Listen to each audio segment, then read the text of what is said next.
하나님께서 기뻐하시는 삶 17번째 말씀입니다. 오늘은 하나님의 나라와 의를 구하는 삶입니다. 오늘 25절 말씀부터 시작이 되는데요. 25절 말씀 전에 24절이 있죠. 24절의 말씀과 이어지는 말씀입니다. 24절에 뭐라고 말씀이 나와 있습니까? 한 사람이 두 주인을 섬기지 못할 것이니 혹 이를 미워하고 저를 사랑하거나 혹 이를 중히 여기고 저를 경히 여김이라. 너희가 하나님과 재물을 겸하여 섬기지 못하느니라. 하나님과 재물을 겸하여 섬기지 못한다. 그래서 25절 그러므로라고 나옵니다.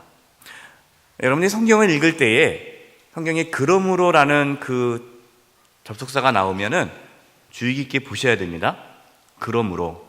그래서 앞에 있는 24절의 말씀, 하나님과 재물을 겸하여 섬길 수 없기 때문에 그러므로 염려하지 말아라. 자, 그렇다면 우리가 왜 염려를 할까요? 염려하는 이유가 뭡니까? 하나님과 재물을 겸하여 섬기면 염려하는 겁니다. 하나님과 재물을 겸하여 섬길 수 없다. 그러므로 염려하지 말아라.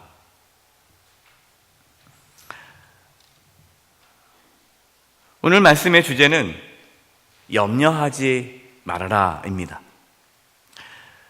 왜 염려할까요? 염려하는 이유는 믿음이 없기 때문에 염려합니다. 그래서 염려와 불신은 같은 의미입니다. 하나님은 염려하지 말라라고 끊임없이 말씀합니다. 왜 염려하지 말라고 할까요? 염려한다는 것은 하나님을 믿지 못한다는 거기 때문에 염려하지 말고 나를 믿으라라고 말씀하십니다. 근데 여러분, 이 말씀을 우리가 또 오해하면 안 됩니다. 염려하지 말아라. 그러니까 어느 성도님이 저한테 그렇게 말씀하시더라고요. 목사님, 제가 염려하지 않으려고 노력하는데요, 염려가 됩니다. 어떡하죠? 저한테 그렇게 질문을 하시길래 제가 그랬어요. 저도 염려합니다. 여러분, 저도 염려합니다. 염려하지 말아라 라는 것이 하나님께서 우리가 살아가면서 아예 염려하지 않고 살아가려는 말씀은 아닙니다. 왜냐하면 인간은 염려할 수밖에 없어요. 여기서 염려하지 말아라 라는 것은 염려가 생길 때마다 그 염려를 붙잡지 말아라는 거예요.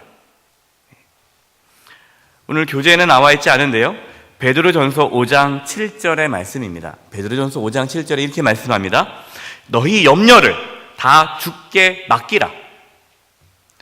이는 그가 너희를 돌보심이라. 아멘. 염려가 생길 때마다 어떻게 하라고 합니까? 하나님께 맡기라. 여러분, 우리가 염려가 없으면요, 기도를 안 합니다. 그래서 어떤 분들은 이렇게 말씀하세요. 목사님, 저는요 염려가 없어요, 걱정이 없어요, 근심이 없어요, 평안합니다. 그래요? 그럼 기도 안 하겠네요? 네, 기도를 안 합니다. 기도할 게 없습니다. 그러는 거예요. 염려가 있어야 기도를 하죠. 그래서 저와 여러분 가운데 염려가 있다면 하나님께서 나에게 기도하라는 거구나, 하나님을 의지하는 것을 가르쳐주기 위해 우리에게 염려거리를 주시는 겁니다. 저도 이제 목회하면서 얼마나 많은 염려가 있겠어요. 염려합니다. 염려가 있죠. 염려할 때마다 이제 기도를 하죠. 그럼 하나님께서 꼭 저에게 주시는 말씀이 있어요. 네가 하냐 내가 하지. 이 말씀을 항상 주세요. 기도하다 보면. 그럼 그 말씀이 제 마음에 들려지면 제 마음에 평안함이 찾아오죠. 네, 그래요. 하나님이 하시죠. 그럼 저는 그 염려를 하나님께 맡김으로 또 다른 믿음이 제 안에 회복되는 것입니다. 언제까지 이렇게 살아갈까요? 하나님 앞에 서는 그날까지 우리는 끊임없이 염려를 하나님께 맡기면서 살아가는 것입니다. 오늘 말씀은 너무나 잘 아는 말씀이죠. 여기 계신 분들은 많이 들었기 때문에 잘 아실 겁니다. 근데 오늘 이 본문 말씀을 오해하는 분들이 계십니다. 그래서 먼저 오늘 이 본문 말씀에 대해서 오해에 대해서 살펴보도록 하겠습니다. 첫 번째, 어떤 오해가 있느냐? 계획을 세우지 않아도 된다라는 오해가 있어요. 계획을. 26절입니다.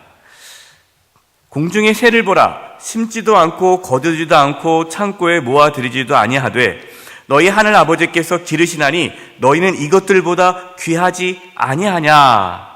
이 말씀을 다 읽으면서요, 어떤 분이 그래 맞아. 공중의 새 심지도 않고 거두지도 않고 창고도 없지. 그런데 저렇게 잘 살지? 맞아. 나 이제 통장 필요 없어. 적금 필요 없어. 노후 대책 필요 없어. 그거 다 믿음이 없는 일이야. 보험? 믿음 없는 행위야. 실제로 그런 분들이 있어요. 그래서 저축을 안 해요. 보험을 안 들어요. 저금을 안 하고 노후 준비를 안 해요. 물어봅니다. 왜 안 하십니까? 그러면 그건 믿음 없는 행위래요. 하나님을 못 믿어서 이렇게 한다는 거죠. 그러면서 이 본문을 댑니다. 공중의 새를 보십시오. 목사님 이렇게 믿음 없는 말을 하십니까? 공중의 새를 보십시오.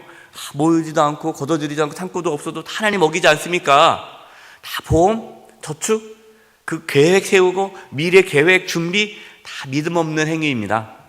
저는요, 계획 없이 삽니다.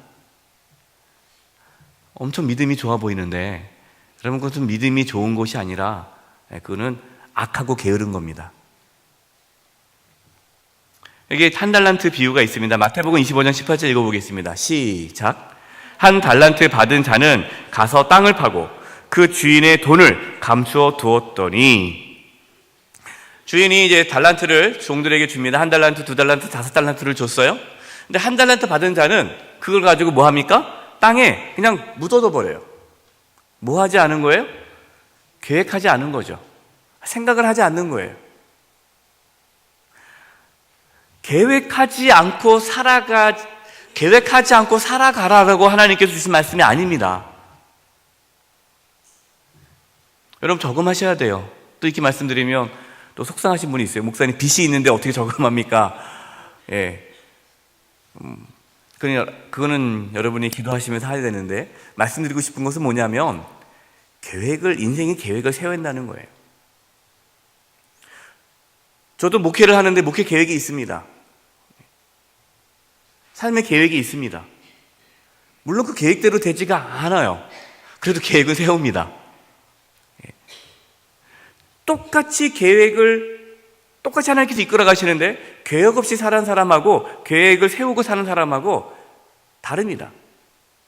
하나님께서는 무계획적인 사람, 계획을 세우지 않고 될 달에 되라, 알아서 하겠지, 하나님 그런 사람은 쓰지 않습니다. 마치 한 달란트를 땅에 묻어둔 사람이에요. 나중에 하나님께 책망하십니다. 악하고 게으른 종이라고 책망하십니다. 계획을 세우기 바랍니다. 준비하시기 바랍니다.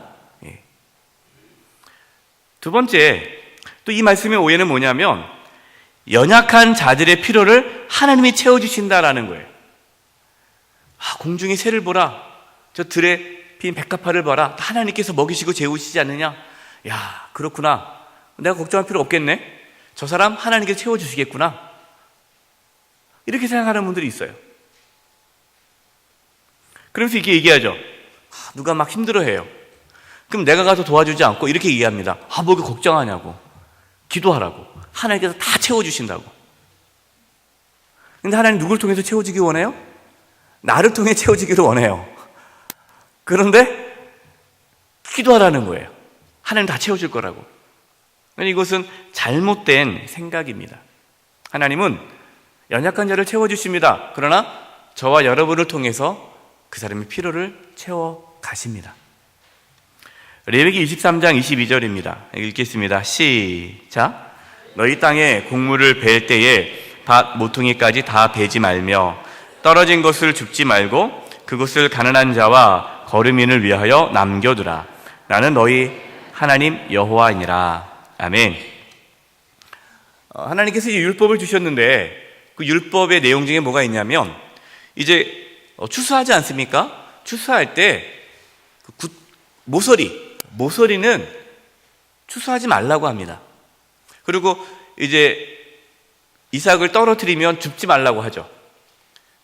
또 과실도 마찬가지입니다. 다 따지 말라고 합니다. 왜 그러냐? 가난한 자들을 위해서 그들이 먹을 수 있도록 악착같이 다 긁어오지 말고 좀 이렇게 나눠라 라고 말씀하시는 거예요. 하나님은 저와 여러분이 하나님의 축복의 통로가 되기를 바랍니다. 그래서 하나님께서 여러분에게 어떤 감동을 주면 하나님께 이렇게 흘려보내야 돼요. 최근에 어느 집사님이 헌금을 하셨어요. 5천만 원을 헌금을 하셨어요. 갖고 오셨어요. 참 가난한, 가난하지 않지만 넉넉하지 않은 분이세요. 제가 목사님 필요할 때 쓰세요 갖고 오셨어요. 제가 받지를 않았습니다. 전 받을 수 없습니다 하고 이렇게 밀었어요. 그랬더니 그분이 내가 40년 동안 기도하면서 모은 겁니다. 하나님과 약속입니다. 받으셔야 됩니다. 이제 그럼 기도하고 합시다. 자녀가 압니까? 모릅니까? 자녀가 모른대요. 자녀가 알면 큰일 난대요. 달라고 하니까. 그럼 제가 받을 수 없습니다. 자녀가 알지 않으면 받을 수 없습니다. 그리고 이제 지났어요. 또 만났습니다. 얘기했다는 거예요, 자녀들한테. 자녀들이 다 기뻐하더래요. 넉넉하지 않은 가정입니다. 그래서 제가 이제 물어봤어요. 어떻게 이거를 쓰기를 원하십니까? 그랬더니 목사님 원하는 대로 쓰래요. 근데 제가 원하는 대로 쓸 수 없잖아요. 하나님께 원하는 대로 써야죠. 그래서 같이 기도합시다.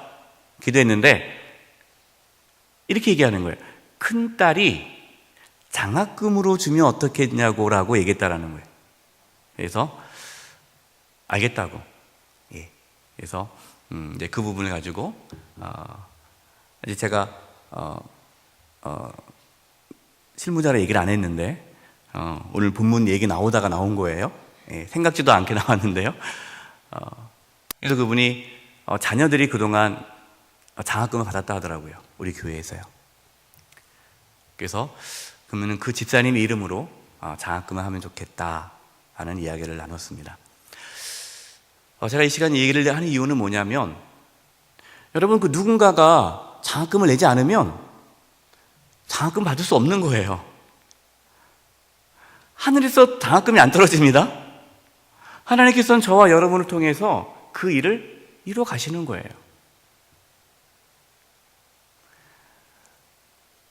하나님은 저와 여러분을 통해 이 땅에 가난한 자들, 힘든 자들을 돕기를 원하십니다. 세 번째, 수고하지 않아도 된다라는 오해예요. 수고하지 않아도 된다. 28절입니다. 또 너희가 어찌 의복을 위하여 염려하느냐? 들의 백합화가 어떻게 자라나는가 생각하여 보라. 수고도 아니하고 길쌈도 아니하느니라. 이걸 딱 보면서 이러죠. 야, 수고도 아니하고? 수고할 필요 없네? 일할 필요 없네? 여러분, 공중의 새가 가만히 있나요, 그냥? 여러분, 가만히 있어요? 무지 돌아다닙니다. 이거 벌레 한 마리 잡아먹기 위해서요. 무지 돌아다녀요. 그냥 가만히 있어서 전 한 번도 그런 새를 본 적 없어요. 가만히 있어서 그냥 입 벌리니까 그냥 벌레가 떨어지는 새 한 번도 못 봤어요. 여러분 동물의 왕국 보셨어요? 동물의 왕국? 저는 동물의 왕국을 옛날에, 요즘에 동물의 왕국을 하는지 모르겠는데 옛날에 동물의 왕국 봤을 때 제가 충격을 받은 게 뭐였냐면 사자가 사냥 하나 하려고요 죽기 살기로 뛰더라고요. 겨우겨우 잡아먹더라고요. 여러분 동물들도 수고합니다. 백합화요? 자라기 위해서요 수고합니다. 여기서 말하는 것은 수고하지 않아도 된다는 것은 본인이 다 그것을 주도적으로 이끌어가지 않는다는 거지 하나님의 그 은혜를 받기 위해 나름 노력을 하는 거예요. 데살로니가후서 3장 10절입니다. 같이 읽어보겠습니다. 시작. 우리가 너희와 함께 있을 때에도 너희에게 명하기를 누구든지 일하기 싫어하거든 먹지도 말게 하라 하였더니. 아멘. 초대교회에 이런 분들이 있었어요. 일을 안 하는 거예요. 왜 일을 안 하느냐? 하나님이 다 먹여준다는 거죠. 다 책임진다는 거예요. 제가 청년 사역할 때요, 그런 청년들이 있었어요. 그럼 저 엄청 혼냈습니다. 일을 안 해요. 그래서 맨날 교회만 와요. 그럼 제가 뭐라 하죠? 왜 왔어? 그럼 뭐 기도하러 왔다 그러고 교회로 혼자 다 해요. 근데 일을 안 해요. 그래서 야, 아르바이트를 해라. 그러니 하나님은 다 저기를 먹여 살린대요. 그 사람을 먹여 살리기 위해서 다른 사람이 일을 하잖아요. 이게 제가 막 혼냅니다. 교회 좀 더러우고 일을 하라고, 나가서 아르바이트 하라고. 우리가 잘못된 생각이 뭐냐면 마치 믿음을 게으름으로 착각하는 분들이 있어요. 여러분, 그것은 믿음이 아닙니다. 게으름이에요. 게으름. 일하지 않은 자는 일하기 싫어하는 자는 먹지도 말라 그랬어요. 또 이 말씀했다고 여러분 또 우리 주부분들 다 또 나가서 아르바이트 하라는 얘기 아닙니다. 예? 주부도 일이에요. 예. 집안일도 그것도 일이에요.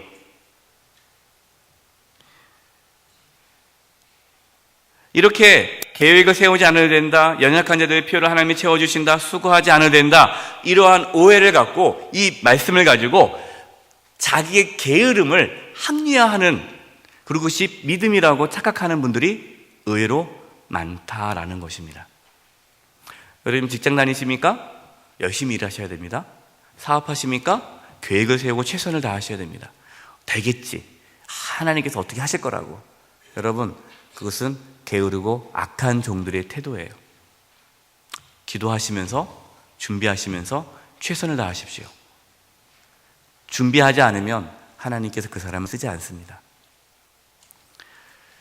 자, 그렇다면 오늘 두 번째, 그럼 오늘 본문에 염려하지 말라라는 그 근본적인 의미는 뭘까요? 이제 이 부분에 대해서 살펴보겠습니다. 첫 번째는 자신이 삶의 주인인 것처럼 살지 말라는 거예요. 27절입니다. 너희 중에 누가 염려함으로 그 키를 한 자라도 더 할 수 있겠느냐. 여러분, 본문에 성경 보니까 그 키 하면서 키에 밑에 각주 보니까 뭐라고 나왔습니까? 목숨이라 나와 있어요. 성경 있으신 분들을 보십시오. 이게 뭐냐면, 여러분, 여기서 말하는 키는 단지 이 키를 말하는 게 아닙니다. 목숨을 뜻해요. 많은 신학자들은 목숨으로 해석을 합니다. 그것이 더 정확한 표현이에요. 누가 염려함으로 네 생명을 연장할 수 있겠느냐, 그 말씀이에요. 연장할 수 있습니까? 못합니까? 못한다는 거죠. 생명은 누구 손에 달려있어요? 하나님의 손에 달려있다는 거예요. 여러분, 이것은 주권의 문제예요. 주권. 너 자신이 주인인 것처럼, 네 자신이 모든 걸 다 해결할 수 있는 것처럼 착각하지 말아라. 하나님의 손에 있다. 하나님의 주권을 인정하라라는 뜻입니다. 우리가 염려한다는 건 무슨 말입니까? 우리가 어떤 일에 염려해요. 왜 염려합니까? 그 일을 내가 해결할 수 있다라고 생각하기 때문에 염려하는 거예요. 여러분, 우리가 해결할 수 없습니다. 우리가 계획하고 수고하고 애쓰지만, 그러나 그것을 이루시는 분은 누굽니까? 하나님이세요. 그것을 해결하시는 분은 누굽니까? 하나님이세요. 그 믿음이 있어야 염려하지 않는 거죠. 우리가 이번 세세면 초청주일을 준비했습니다. 그럼 세세면 초청주일 선포하고 가만히 있으면 하나님이 다 하십니까? 아니죠. 계획을 세우죠. 얼마나 많은 목사님들이 수고한지 몰라요. 또 얼마나 많은 권사님들, 우리 장로님, 집사님들 수고했습니까? 모여서 계획하고 세우고 하나하나 다 철저하게 준비를 하죠. 자, 그러면 우리가 철저히 준비한다고 해서 그 200명이 넘는 영혼이 교회에 올 수 있습니까? 아닌 거예요. 하나님이 하셔야 되는 거죠. 염려하지 말아라 라는 것은 너희가 열심히 준비하고 계획하고 인생을 만들어 가지만, 그러나 주인의 자리에는 앉지 말아라. 염려는 누가 한다? 하나님이 하신다. 왜? 하나님이 하시는 거니까요. 그래서 여러분은 하나님이 염려하셔야지 우리가 염려하면 안 돼요. 그 말은 하나님이 주인이 되셔야지 우리가 주인인 것처럼 착각해서는 안 됩니다. 우리가 자녀의 염려 많잖아요. 자녀에 대한 근심이 많잖아요. 왜 염려합니까? 자녀를 내가 책임지려고 하기 때문이에요. 물론 그렇다고 해서 책임지지 말아라, 그러니까 이제부터 방치하라는 얘기는 아니에요. 최선을 다해야 되죠. 노력해야 되죠. 애써야 되죠. 그러나 우리의 자녀를 누구에게 맡기는 거예요? 하나님께 맡기는 거예요. 하나님께서 이끌어 주셔야 된다는 것을 인정할 때에 그 자녀에 대한 염려가 사라지는 겁니다. 내가 그 자녀에 대해서 내가 지금 현재 일어나고 있는 그것에 대해서 염려하고 있다면 그 부분만큼은 아직 하나님께 넘기지 못한 거예요. 이건 주권의 문제입니다. 주권. 저와 여러분은 주인이 아니에요. 하나님이 주인이십니다.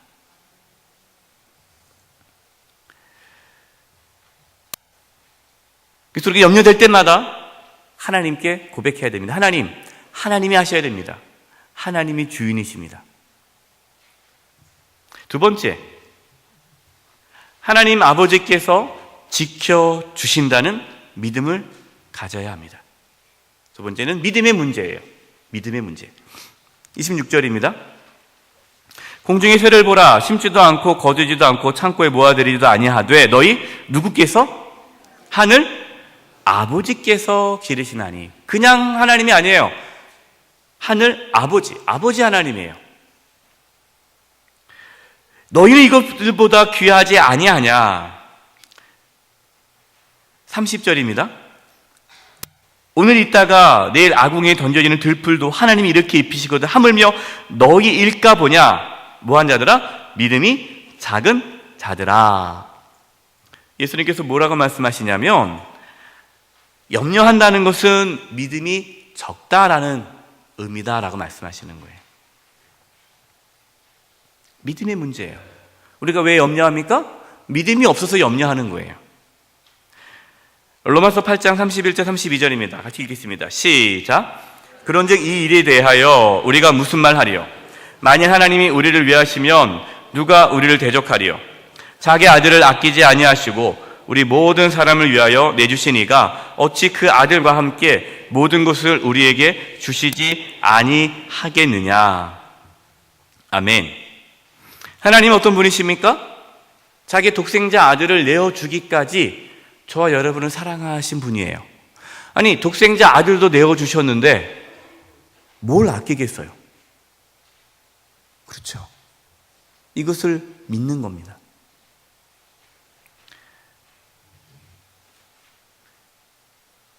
염려는 불신이라고 말씀을 드렸습니다. 그래서 여러분, 염려하지 말아야지 그렇다고 해서 염려가 사라지지 않아요. 믿음의 문제이기 때문에 염려가 사라지려면 어떻게 해야 돼요? 염려하지 않으려고 애쓰지 말고 믿음이 커지기를 구해야 됩니다. 믿음 달라고 기도하셔야 돼요. 믿음이 없어서 염려가 생기는 겁니다. 그래서 그 문제가, 염려가 딱 해결되잖아요? 그러면은 그만큼 믿음이 생기는 거예요. 또 살아가다가 또 어떤 게 딱 염려가 생기잖아요? 그러면 또 그 염려가 놓고 기도하다가 또 염려가 사라지면 또 그만큼 믿음이 세워지는 거예요. 그래서 우리는 계속해서 믿음이 업그레이드, 점점 믿음이 성장해 가는 것입니다. 어떤 분들은 맨날 염려해요. 염려하고 기도하고 또 가서 그 다음에 또 와서 또 염려하고 기도하고. 그 믿음을 갖지 못하니까 그 문제에서 해결하지는 못해요. 여러분, 믿음이 없으면 그 문제를 해결 안 됩니다. 믿음이 있을 때 하나님이 역사하시는 거예요. 그러니까 우리 인생이 계속 염려하다가 삶이 피폐해질 수 있어요. 맨날 염려만 하다가 피폐해지는 거예요. 그러면서 얘기하죠. 기도해도 소용이 없다는 거예요. 기도해도 문제 해결 안 된다. 당연히 해결 안 되죠. 믿음이 없는데요. 염려하면서 기도하는데 그게 해결되겠습니까? 믿음으로 기도하셔야 돼요. 우리에게 어떤 믿음이 있어야 됩니까? 하나님은 선하시다라는 믿음이 있어야 됩니다. 로마서 8장 28절이에요. 여기는 없습니다. 우리가 잘 아는 말씀이죠. 우리가 알거니와 하나님을 사랑하는 자, 곧 그의 뜻대로 부르심을 입은 자들에게는 모든 것이 합력하여 선을 이루느니라. 아멘.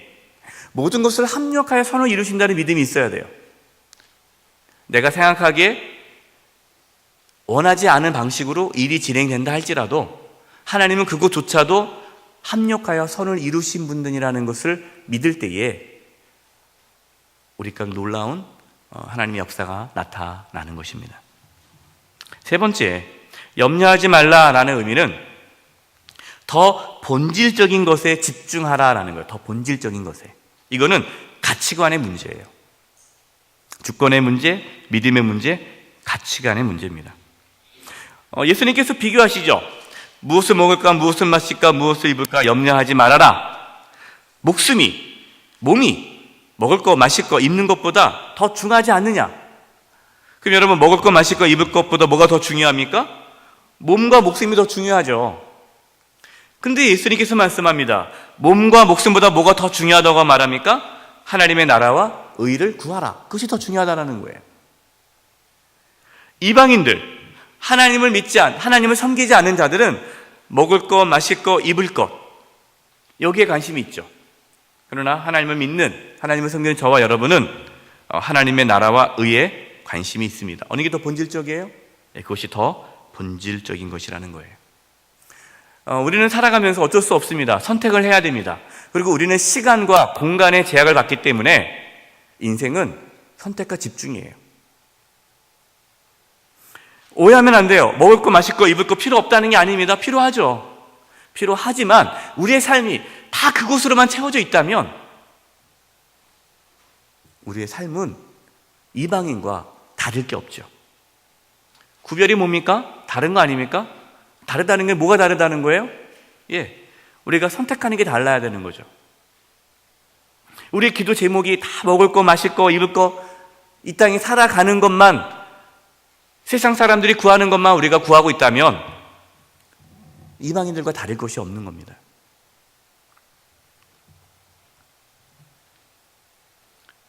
더 본질적인 것에 집중하며 살아라 라고 우리 주님께서 말씀하십니다. 빌립보서 1장 20절입니다. 같이 읽겠습니다. 시작.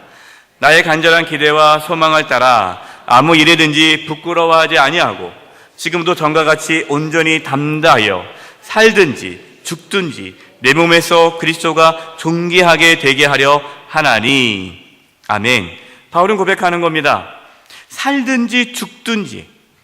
세상 사람들은 사느냐 죽느냐가 문제지만 바울은 사느냐 죽느냐가 문제가 아니라 그리스도가 존귀히 되는 것이 문제다라고 얘기하는 거죠. 예수님이 존귀만 될 수 있다면 살아도 죽어도 유익하다. 저와 여러분 가운데 이 믿음이 있어지기를 바랍니다. 세 번째, 그러면 이제 우리가 더 본질적인 것에 집중하며 살아야 되는데 하나님의 나라와 의를 구하는 삶이 어떤 삶일까? 이 부분에 대해서 말씀을 나누겠습니다. 본문 33절이죠. 그러니 너희는 먼저 그의 나라와 그의 의를 구하라. 그리하면 이 모든 것을 너희에게 더하시리라. 아멘. 하나님의 나라, 하나님의 의는 하나님과의 친밀한 관계를 의미합니다. 쉽게 무엇을 구하라는 겁니까? 너희는 먼저 누구를 구하라? 하나님을 구하라라는 거예요. 하나님을 구하라.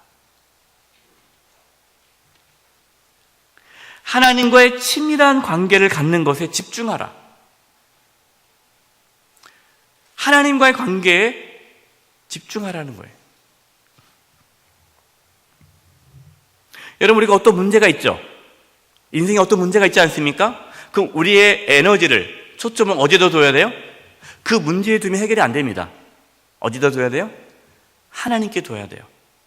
더 하나님께 집중해야 돼요. 더 하나님께 가까이 나가야 돼요. 그러면 문제가 해결됩니다. 하나님과의 친밀한 관계를 갖는 것이 우리가 이 땅에서 가장 중요한 삶의 방향이에요. 하나님과의 친밀한 관계에 대한 구체적인 것이 하나님의 나라와 의인데, 하나님의 나라는 다 알고 있는 우리가 하나님의 나라의 중요한 것은 통치입니다. 다스림이죠. 다스림, 통치. 하나님의 임재를 말하는 거죠. 그래서 우리는 하나님의 다스림, 하나님의 임재가 있어야 합니다. 먹든지 마시든지 무엇을 하든지 그 가운데 하나님의 임재가 있어야 돼요. 하나님의 다스림이 있어야 돼요. 하나님의 다스림이 없는 성공은 그건 저주예요. 하나님의 나라를 구한다라는 것에는 복음 전파가 있죠. 왜? 아직 하나님의 나라가 임하지 않은 사람에게 하나님의 나라가 임하기를 구하는 삶, 이것이 복음 전파입니다. 우리가 새세면 초청주의를 왜 합니까?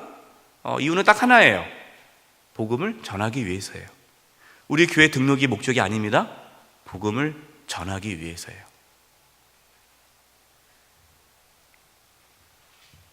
그것이 하나님의 나라를 구하는 거죠. 또 하나님 나라는 천국이죠. 그래서 우리가 이 땅에서 천국을 경험하는 겁니다. 그리고 나중에 천국에 들어가겠죠. 이것이 하나님의 나라를 구하는 삶. 천국을 소망하면서 하루하루 천국을 경험하며 살아가는 삶을 구하는 자. 이것이 저와 여러분이 구해야 할 기도 제목입니다. 두 번째, 하나님의 의. 하나님의 의는 하나님의 뜻이죠. 그래서 하나님의 뜻을 구하는 겁니다. 하나님의 뜻이 뭡니까? 사랑하는 겁니다. 하나님을 사랑하고 이웃을 사랑하는 거죠. 특별히 여기서 하나님의 의는 거룩을 의미하는 겁니다. 거룩. 하나님께서 말씀하시는 뜻, 하나님께서 기뻐하는 삶, 거룩한 삶이죠. 그러면 하나님의 나라와 하나님의 의를 쉽게 우리가 한 문장으로 말한다면 뭘까요? 네. 하나님의 나라는 하나님을 사랑하는 거고 하나님의 의는 이웃을 사랑하는 겁니다. 그래서 하나님을 사랑하고 이웃을 사랑하는 것. 여러분, 이것이 하나님께서 우리가 이 땅에서 살아가기를 원하는 삶의 모습입니다. 하나님을 사랑하고 이웃을 사랑하는 것을 먼저 구하십시오. 자, 두 번째, 구하라. 구하라라는 것은 추구하라는 뜻이에요. 추구하라. 애쓰라는 겁니다. 마가복음 25장 16절입니다. 같이 읽겠습니다. 시작. 5달란트 받은 자는 바로 가서 그곳으로 장사하여 또 5달란트를 남기고. 아멘. 여러분, 저와 여러분은 청지기입니다. 목회자만 청지기가 아니에요. 우리 모두 다, 모든 그리스도인은 하나님 앞에 나중에 계산합니다. 계산. 여러분, 그냥 천국 가지 않아요. 우리가 다 하나님 앞에서 다 심판받습니다. 다 한 사람 한 사람이 하나님 앞에서 심판받아요. 그때 계산할 때 5달란트 받았으면 그걸 장사에 많이 남기면 하나님이 칭찬을 받아요. 그러나 그냥 덮어두면 책망받습니다. 어떻게 책망받는지 저는 모르겠어요. 근데 분명한 건 책망을 받아요. 바로 가서 그것을 장사하여 애쓴 거죠. 노력한 거죠. 헌신한 거죠. 수고한 거죠. 그리스도인들은 수고해야 합니다. 그리스도인들은 성실해야 합니다. 최선의 삶을 살아야 됩니다. 어떻게 살아야 돼요? 하나님을 사랑하고 이웃을 사랑하면서 최선의 삶을 살아갈 때 하나님께서 나중에 칭찬하실 것입니다. 그리고 이 땅에 살아가면서 하나님께서 채워주십니다. 이것이 33절이죠. 그리하면 이 모든 것을 너희에게 더하시리라. 예. 하나님 관계가 회복되고요, 또 형제 자매 관계가 회복되면 하나님을 사랑하고 이웃을 사랑하는 삶이 우리 가운데 회복되어지면 우리의 삶에 풍성함이 나타납니다. 풍성한 삶이 나타납니다. 저는 그러한 삶을 살아가는 분들을 많이 만났고, 또 저도 그러한 삶을 살아가려고 애쓰고 있고 또 누리고 있어요. 우리 모두가 단순히 물질이 많고 적고가 아닙니다. 정말 풍성한, 예수 믿으면 풍성한 삶을 살아야죠. 이왕 믿을 바에는. 그래서 저는 기도하는 게 우리 모든 우리 영세 가족들이 정말로 풍성한 삶을 살기를 바랍니다. 그것은 거저 주어지지 않습니다. 하나님의 나라와 의를 구하는, 염려하지 않고 염려될 때마다 하나님의 주권을 인정하고 믿음을 달라고 구하면서 가치관의 문제, 하나님의 나라와 의를 구하면서 살아갈 때에 하나님께서 그 사람에게 풍성한 은혜를 부어주실 것입니다. 은혜를 누리는 저와 여러분 되기를 간절히 축원드립니다. 기도하겠습니다. 하나님 아버지, 저희가 이방인들처럼 세상 사람들처럼 염려하지 않게 해주시고 염려가 될 때마다 하나님의 주권을 인정하고 저희들에게 믿음을 부어주셔서 하나님의 나라와 의를 먼저 구하는 저희들 되게 해 주시옵소서. 하나님을 사랑하고 이웃을 사랑하는 삶을 살아 저희의 삶에 풍성한 은혜가 있게 하여 주시옵소서. 예수님의 이름으로 기도드립니다. 아멘.